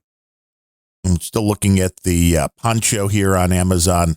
Oh yeah, 100% Mylar, kids, $11.69 a 3-pack, and right now they're sold by Yukon Supply, shipping from Amazon, and you can return them until January 31st. Don't return them. This is the best Christmas. You know how returns work on those things? Yeah, they ship them back to Amazon and they take the money from you, and then the product gets thrown out. Correct. That is exactly how returning works. I don't get the products back. Nope. So. No, Amazon will just take my money back, and then they will put the product into an Amazon, what do they call those things? Pallet full of garbage. Question box or whatever. Yeah. Basically buy a whole bunch of returns for $400. Buy a whole pallet for it. Maybe you'll get something that works. Maybe you'll get something that doesn't work. Yeah. And usually it's mostly stuff that doesn't work, but yeah. But I mean, here's the beautiful thing. These ponchos are all individually wrapped. They come in a pack of 3. They do. So for $11.69, it's under $4 a piece. You can break the box and just give everybody a $4 poncho. Yeah, I literally lose money in every one, so it's a good deal. This is where you want to go. It's like Gene will lose money. Mm-hmm. You will have a quality Mylar poncho. Yep. You could have given these away for Halloween. People show up at your house. I know, right? Hey, you want something orange? Yeah. Here's a poncho. If you're going out to egg your friend's house, well, the price of candy these days, that's not too far off. No, it's not. No, I mean, what they've been doing, it looks like, is just reducing the candy down every year, where they're like half-ounce candies. Yeah, my mom was complaining about that. It's like 1 bite of a Snickers or whatever. Yeah. Yeah, it went from just like a short Snickers to a little square of a Snicker, down to a 1 bite of a Snicker. Yeah, I remember how the little chocolates used to be in a box. Well, that's what the candies are now, like a 1 morsel. And maybe that's better, except all that plastic has to be a waste, for just wrapping these things up. There has to be more money almost in the wrapping and packaging. What happened to the good old days when you used to just get apples? Well, yeah, people start sticking razor blades and nobody ever did that. That's an old wives' tale. Needles. They've been putting garbage in them. You don't want it, man. It's going to be bad. That's why I always like putting garbage in there on the farmers. On the Halloween, I used to there was a guy that worked for Royal Crown Cola, and he used to just give away cans of RC. So that was always the house you wanted to hit at least a couple of times. I drank a lot of that shit, man, back in the day. It's delightful. I mean, you can't drink it now, but no. Now you realize it's like once you hit like 40, the sugar just starts being evil. So enjoy it while you can. Well, it was great, wasn't it? When you were like, high school, college, and you could just Dude, I probably lived a summer on basically like food from a vending machine and RC Cola. Yes. Cotton Gin says soda is bad for you. That's the understatement of the troll room. Exactly. But when college, don't do soda, kids. But no, well, you can when you're Drugs in college. are bad. You could just live on that. You could just pound can after Well, can. I lived on that before college. I lived on that when I was like in grade school and the junior high school. Oh, in high school, I brought like a 6-pack of Coke with me every day to school. Like that was your lunch. No, that wasn't the lunch. That was my drink. Was it in your Dukes of Hazzard lunchbox? I used to make a lot of money in high school selling candy. Hey, now. Because I figured out that they do these like sports team candy sales bullshit things. Right. And I was like, well, that's stupid. I mean, first of all, they're not year round. Second of all, the money is going to the school. So I just started doing it year round for myself. So I was like the candy man. Gene, the candy man Nevtuliev. Yeah, the problem is I ate a lot of my profits. Yeah, when you're like, wait a minute, I brought any resemblance to Cartman is purely incidental. That explains how we got to that point. You open up your locker, that's nothing but an assortment of candies. Pretty much, yeah. And people are like, yeah, which kind do you want? I'll see how many of those I got. You're like, what can I get for you? This was back in the day before they had like the ability, or the schools just didn't have the vending machines then. I think they do now. No, they definitely did not have vending machines, and the food was god awful.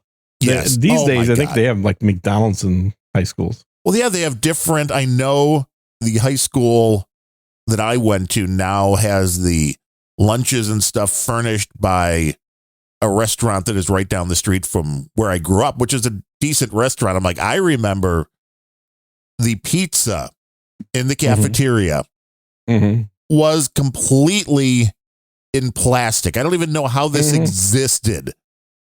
And you had to like peel it out of the plastic, and it was horrible.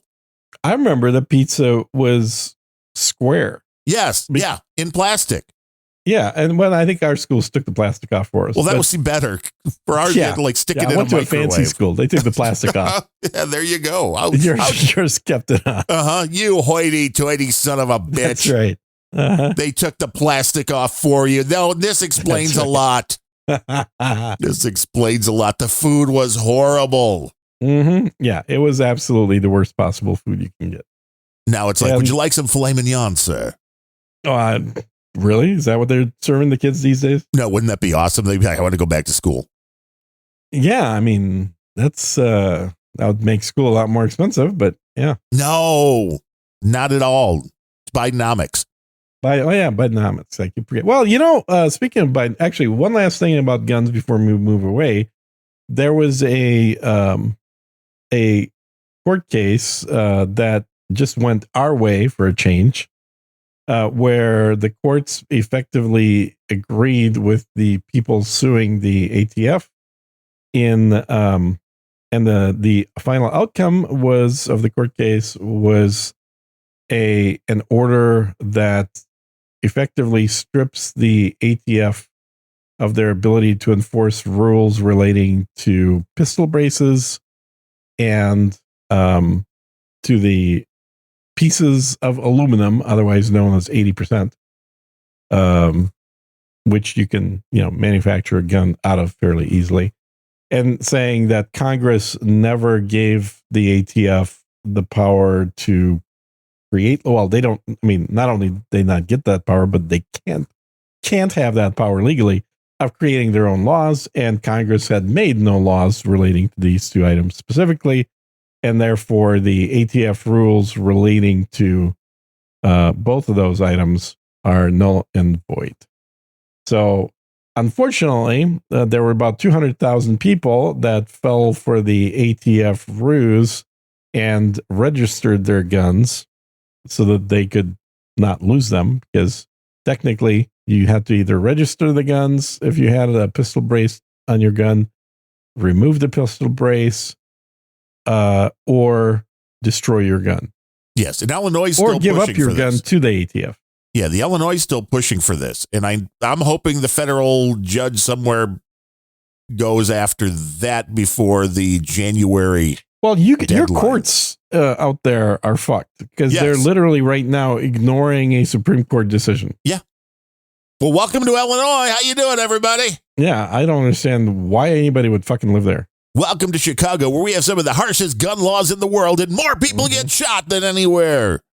Yeah, I mean, that's obviously why you have gun laws, so you can have more people getting shot. Exactly. If we didn't have the gun laws, we'd have way less people getting shot. Way less violence. It'd be a friendly city once again. Way less. And I think I mentioned this on Planet Rage. Your other show, Planet Rage. What day is that on? That is on Mondays with Larry Bleidner. There you go. And we were talking about the Peter Santangelo, or I always butcher his last name, that does the YouTube videos where he goes into places that a lot of people wouldn't, including the south side of Chicago. And he did a ride-along with a cop that had retired at the end of last year. And they were talking about the fact, he's like, well, hey, back in the 70s and 80s, there were more gunshot deaths in Chicago than there are now. So doesn't that show that things are getting better? And the cop was like, well, if you really look at the stats, what's getting better is the medical technology saving the people getting shot. And that was something I had never even considered. Like when you see the death, point. You know, it's like, well, if the medical capabilities have improved to the point where they're saving 25% more, that doesn't mean that the city is safer or less violent. It just means you have less of a chance of dying if you get shot, like Gene has. Gene has been shot. That's right. Looking at heyjackass.com, so far this year in Chicago, what do you think the total shot is? You want to even mention? So like dead or just shot? We can do both. Dead, I would say, we're getting to the end of the year, so I'd say dead is probably like 800. 505 shot and killed. Yeah, 505. That's pretty good. 2740. Probably, what, 3,000? Yeah, 2740. Yeah. So, I mean, the numbers I gave are going to be right on the dot, pretty much accurate on December 31st. So, and they show you. I looked it up in Futurepedia. They show you the neighborhoods they happen in. I don't think it's a surprise that we've had 1,817 men wounded, 350 women. Well, that's not equitable. No, it is not. We need to start wounding more women. No, it is not. That is not good. But I like the amount of, let's see here. So out of those, 505 shot and killed. How many of those do you think were shot and killed by a member of the police in Chicago?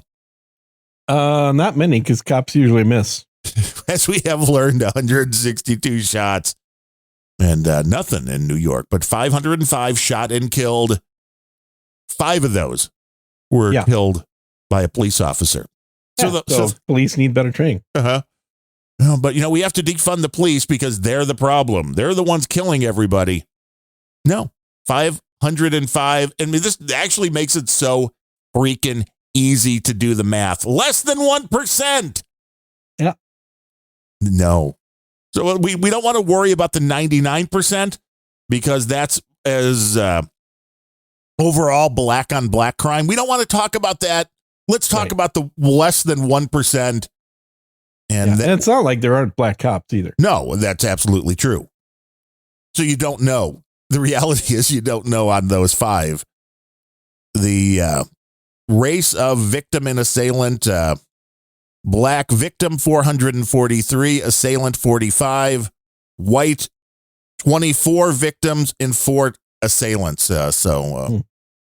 Again, that seems to be a pretty clear case of what's going on in Chicago. Yep. 21 kids under 12 wounded, 9 killed. Holy shit. 249 teens, 13 to 17 wounded, 51 teens, 13 to 17 killed. So right there, we have 60 kids, 17 and under killed in Chicago this year. 60. That's crazy. Well, it is when you look at the school shootings where, and I understand horrible things, but in some of these school shootings, 3 to 10 kids die. Like 60 in Chicago this year. And nobody talks about it on the news. Nobody gives a shit. Yeah. It's like it's and unbelievable. As you mentioned, it's the worst gun laws in the country. I mean, this is it. I can't remember who it was. I think it was Rand Paul that said that if you analyze the statistics without bias, you come to realize that the best possible thing that can be done to prevent school shootings is to arm the teachers.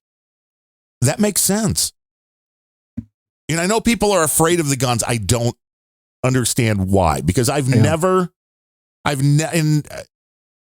in many places in Chicago, mainly, I would guess, concerts and other outdoor events where there is a police presence.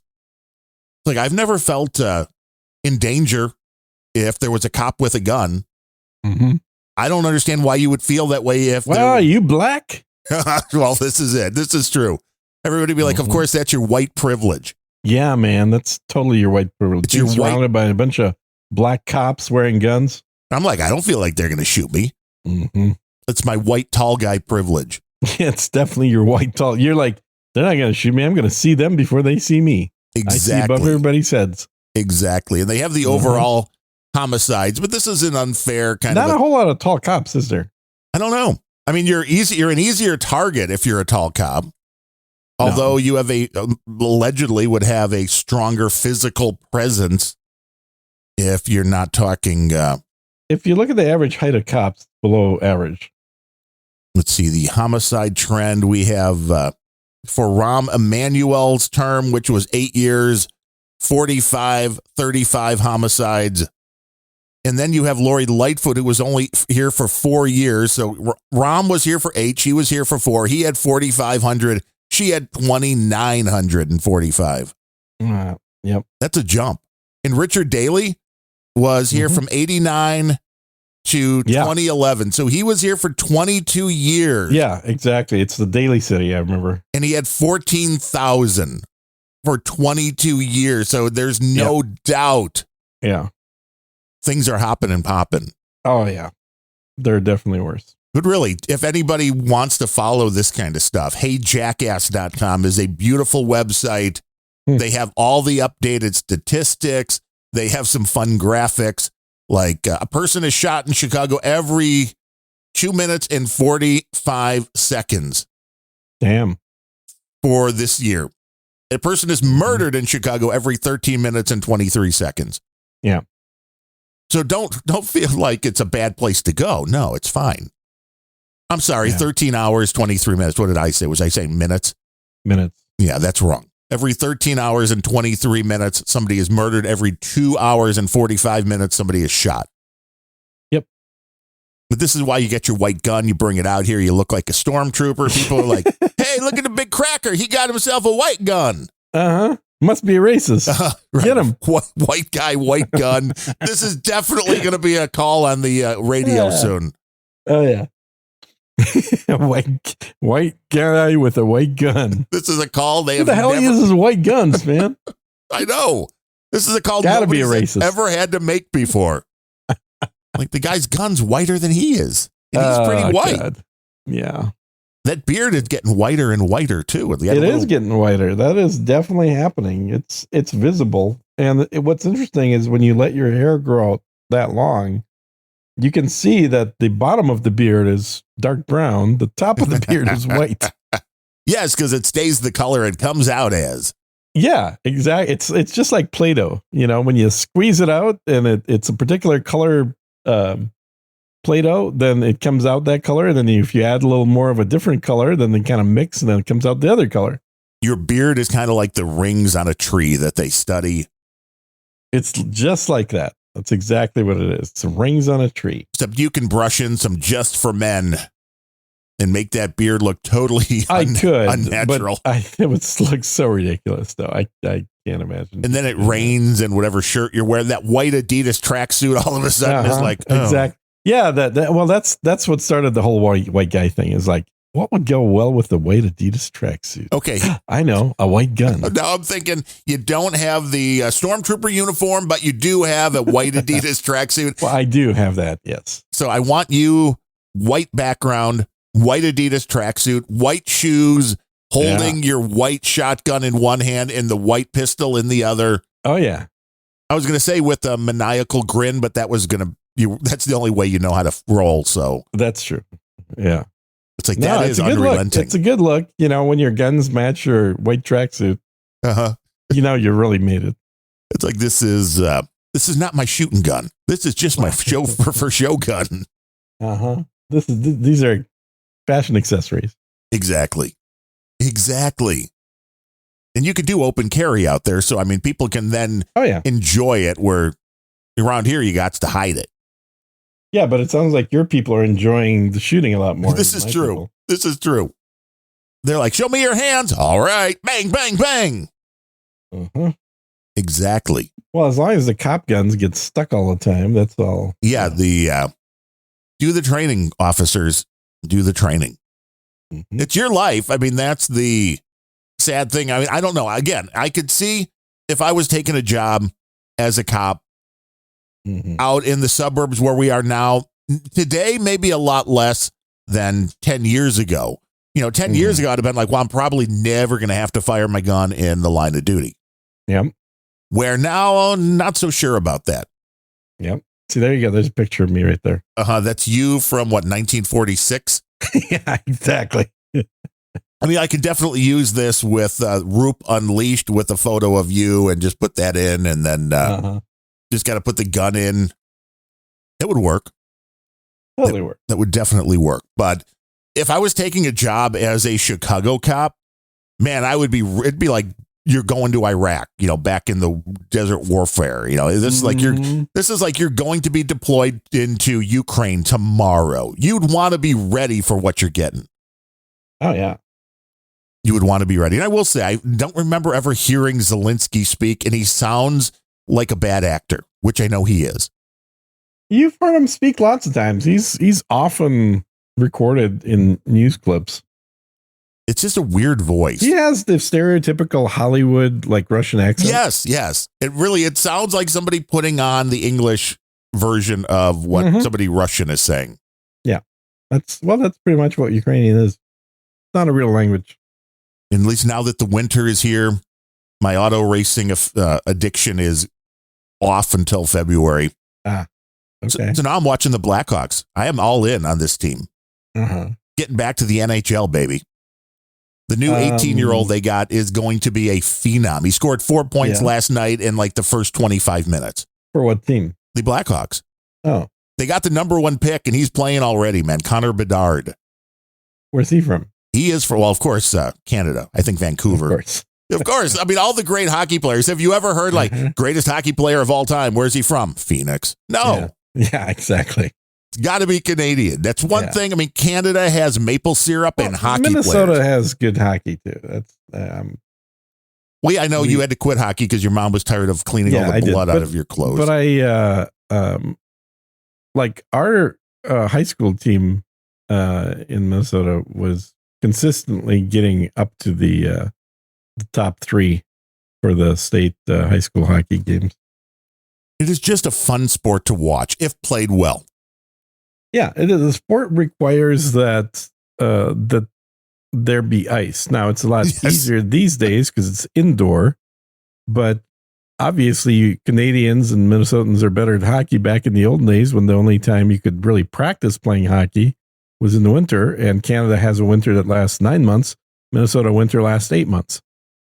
Yeah, it's dangerous. I mean, Shania Twain's crew yesterday just hit a patch of ice, I guess, and rolled over, and like damn. 13 of them wound up in the hospital. Nobody got killed, no serious injuries, but that's on one bus. Yeah, a lot of people stuffed into a bus. Well, yeah, she wasn't on it, of course, because she's the talent. Flying. Probably, yeah. I'm thinking the whole Buddy Holly thing that can go either way.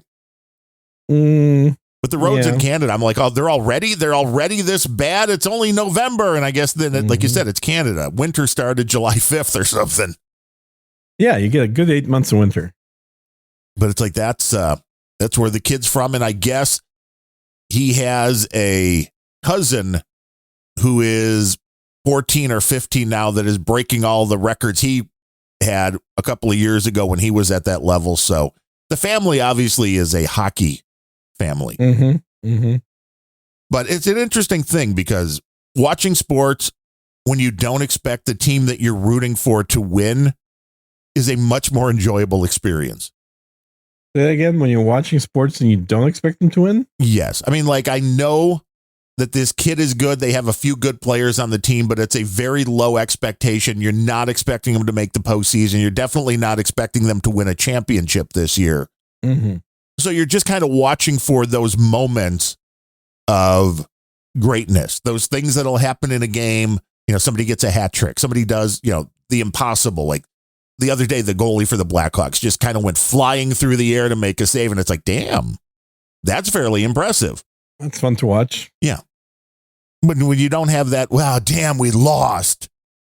When you get depressed that your team loses, then if your team doesn't go all the way, it's a depressing thing to watch sports, or if you're gambling on them and you lose all your money. Yeah, I've never gambled on sports. I know it's a sucker bet, but they're all pushing it now.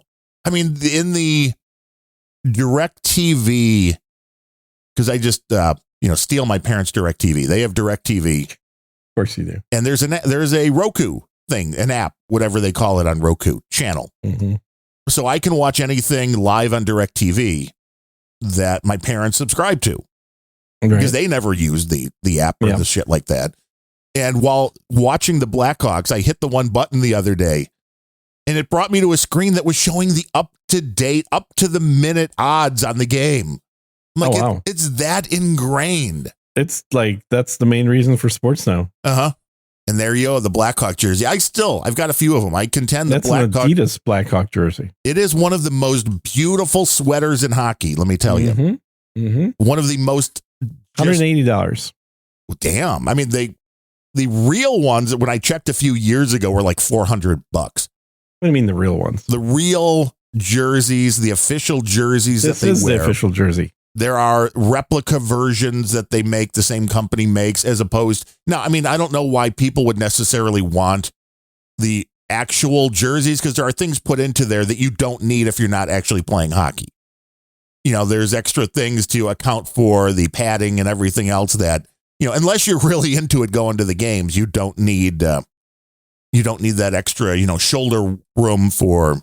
Oh, I see what you're saying. Yeah. Like jerseys versus clothing, right, with the team colors. Yes, kind of correct. So there's the retro shirt, and the retro, man, the really, it's just such a pretty, awesome. That one's on sale for $95.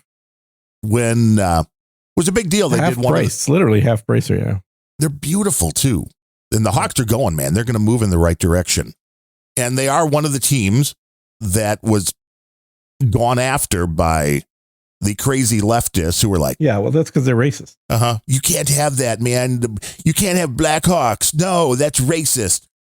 And it was interesting because they just had the other day like Native American night at the game, and there was a whole bunch of Native American groups and like singers and performers, and it's like, well, if they don't have a problem with it, why do you? Yeah, well, that's because the only people that have any problems are, the crazy leftists, white people. Yeah. Well, and the other thing they pointed out, whereas like, the Indians were obviously a very generic name. Washington Redskins, very generic when it comes to... That's not generic. It's specifying that they're the Washington kind of Redskins. Right, that it's different Redskins. But a lot of people don't realize that the Blackhawks are not named after an Indian tribe. They're named after one dude. Blackhawk. Yeah. So it's a different thing. I mean, that is it's not like the All Blacks. Right. Well, see, now there's a difference between the All Blacks and if you wanted to then name a team, the Jackie Robinsons or something like that. It's like, it's a difference between honoring a person, which I would think that's a hell of an honor, like one of only, 20, 30 teams in a league going, we'd like to honor you. Yeah. We'd like to call our team the Genes. Or like the Babe Ruths. Right.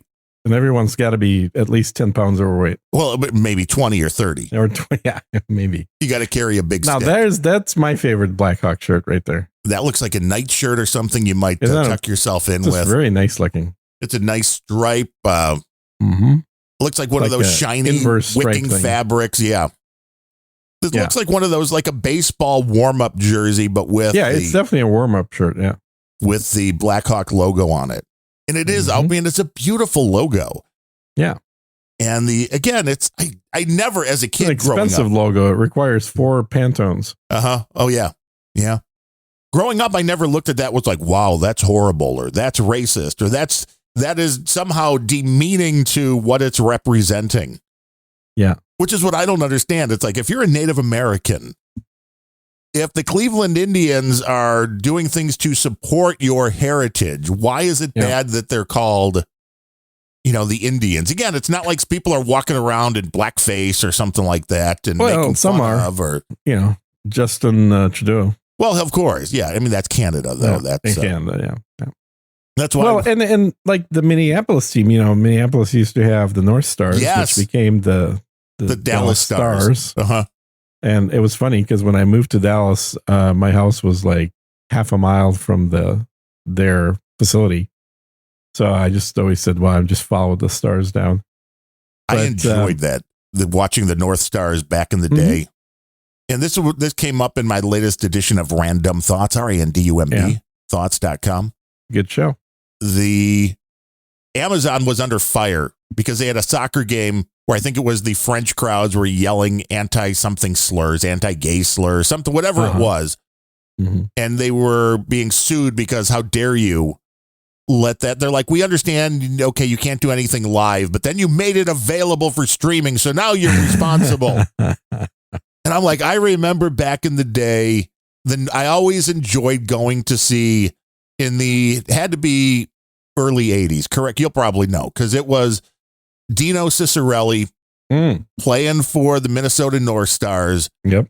And it was the second, it wasn't like he had to do anything. The second he would hit the ice in the warm-ups, Dino sucks. The whole crowd just yelling. It was a beautiful thing. Mm-hmm. The Madhouse on Madison. It's like now it's like this concept that you can sanitize. And I was wondering with soccer or any sport, they use so many microphones around the arena to get the sounds that they need because they want you to hear the people hitting the boards. They want to hear the stick hitting the puck. In baseball, you want to hear the bat hitting the ball. Yeah.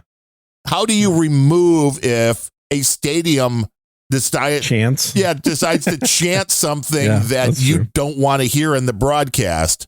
How you bring up Dino? Yeah, he had 608 career goals. You know how many penalty minutes for Ciccarelli? Yeah, I don't see those stats, but he had a lot, I'm guessing. He did. Yeah. Yeah, it was that was fun watching the North Stars like in person back in the day. But where I was going to with that was that eventually Minnesota got the St. Paul Saints. Right. And the Saints, isn't that just like using a Catholic for a mascot? Yes, absolutely. Uh-huh. But that's okay because we don't like the Catholics, I guess. Well, that's fair enough. They're like, no, that's fine. I spent about 3 hours in a phone call with one of those yesterday. A Catholic? Yeah. And what did you find out? No, we just talked about it. I'm just catching up with the guy. I think I'm going to have him on my Sir Gene Speaks podcast episode. We had pretty good chat. Talked a lot about religious stuff. 1,425 penalty minutes for Dino Ciccarelli. Oh, wow. Okay, there you go. With his 608 goals and 592 assists, you add both of those up, you still come up short. Yeah, he spent more time in the box. The sin bin, as they like to call it. Mm-hmm. He spent more time in the sin bin than putting the biscuit in the basket. Well, that's the way hockey ought to be. There is still a physical aspect of it. Yeah, and there always will be. If you got a team where they're not getting penalties, they're doing something wrong. Yeah, well, you have to. It's part of it. You got to protect. That's it, man. It always has been, always will be. You've got your superstar players. You got your Gretzky's that if somebody on the other team roughs them up even a little, I mean, if you put one hair on Wayne Gretzky's head out of place, you were going to get hammered. Yeah, just don't put your ice skate up to face level. That's all. Oh, dude, that was so sad. The guy that got his neck sliced. It's like, yeah, hockey skates are sharp. Mm-hmm. And I guess everything has a guard or something you can do because some players started wearing neck guards. It's like, oh, really? Wow. Which, I mean, I guess I understand. It depends on how much they impede you. But we started watching hockey when not everybody wore helmets. Right.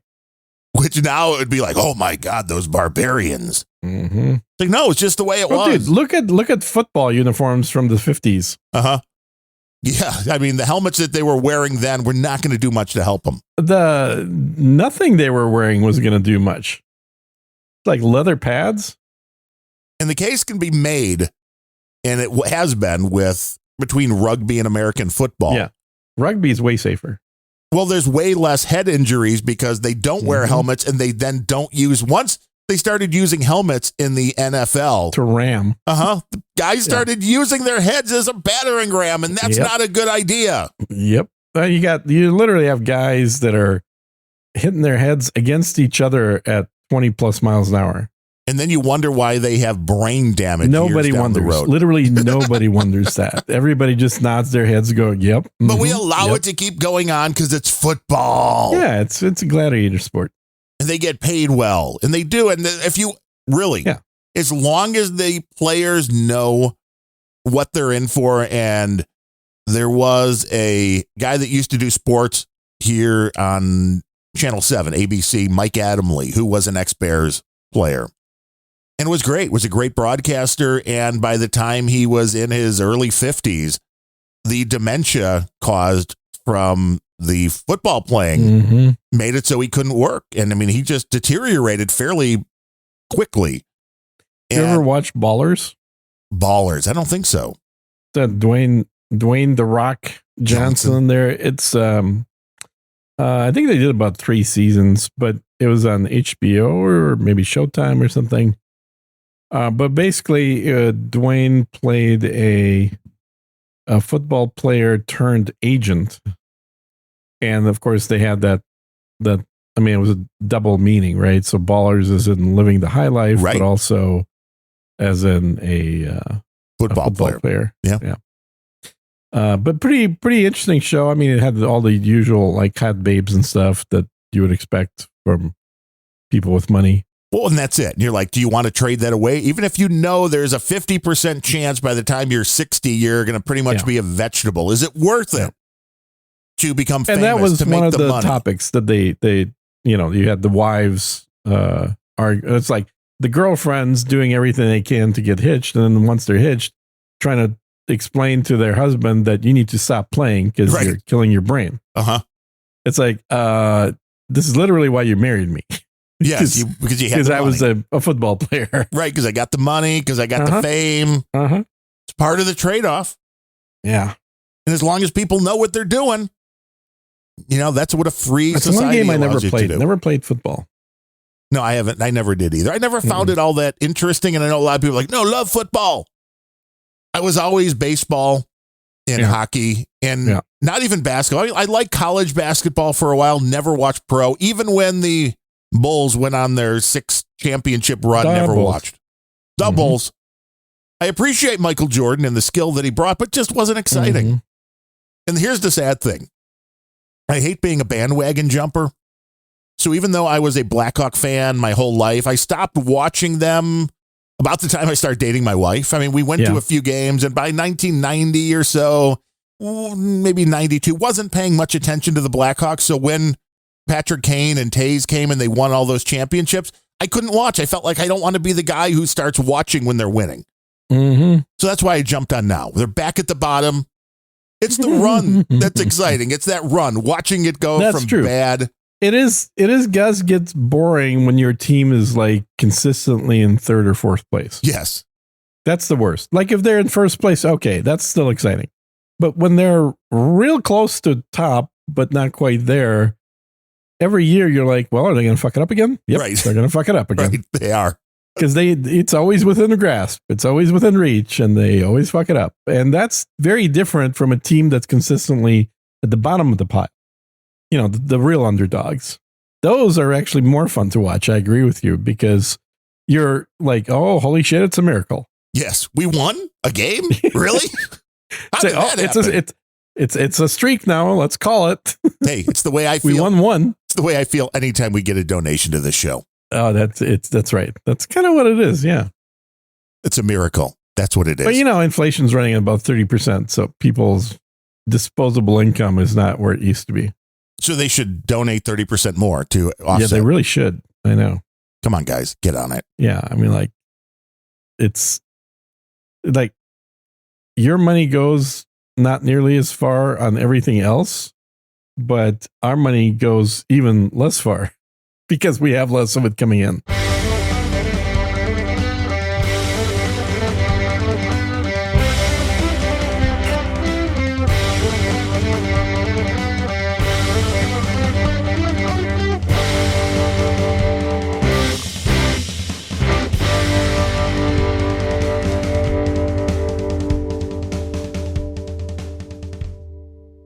Man, these shows are flying by.